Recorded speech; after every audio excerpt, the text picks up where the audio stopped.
Réalisation des actes, mais aussi pour améliorer les indicateurs de l'éducation au Burkina. Un panel animé la semaine dernière a permis d'explorer tout le potentiel du digital pour une continuité de l'éducation, notamment au profit des élèves et enseignants affectés par la crise sécuritaire. Le compte rendu de Issoufou Kabouré et Isia Kanana.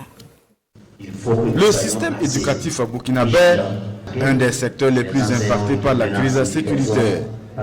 5723 structures éducatives fermées, affectant ainsi 888 837 élèves, selon le rapport d'octobre 2023 du secrétariat technique de l'éducation en situation d'urgence. Affecté suppose que certains, justement, ne sont plus dans la zone d'origine et qui se sont déplacés. Donc ça joue sur les moyens d'apprentissage. Affecté ne veut pas dire que tout est fermé. C'est bon que vous le sachiez. Et c'est autour de 26 000 enseignants affectés également. Avec ces statistiques, ça permet de toucher le cœur tout un chacun pour savoir qu'il y a beaucoup à faire pour faire relever les défis au niveau de notre système éducatif.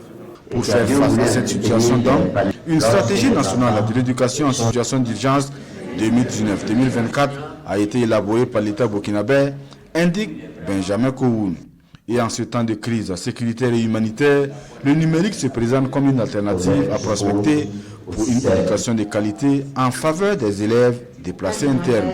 Un enseignement qui peut se reposer sur des logiciels et des plateformes déjà existants. Les suites de Google, les suites de Office et un certain nombre de logiciels qui pourront aider les enseignants à préparer les contenus digitaux à dispenser sur les plateformes. Le numérique nous offre des solutions, nous offre des opportunités pour réduire l'impact de cette crise sécuritaire et humanitaire là, sur nos populations et pouvoir en tout cas leur permettre d'accéder au minimum à ces services-là.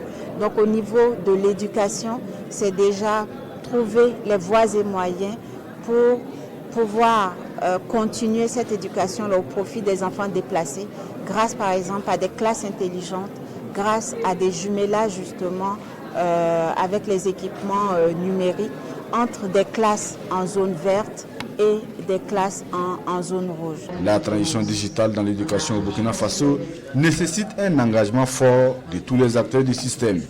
Des outils technologiques qui peuvent contribuer à surmonter les défis de la crise sécuritaire tout en offrant des opportunités d'apprentissage aux élèves et aux enseignants, selon ces panélistes.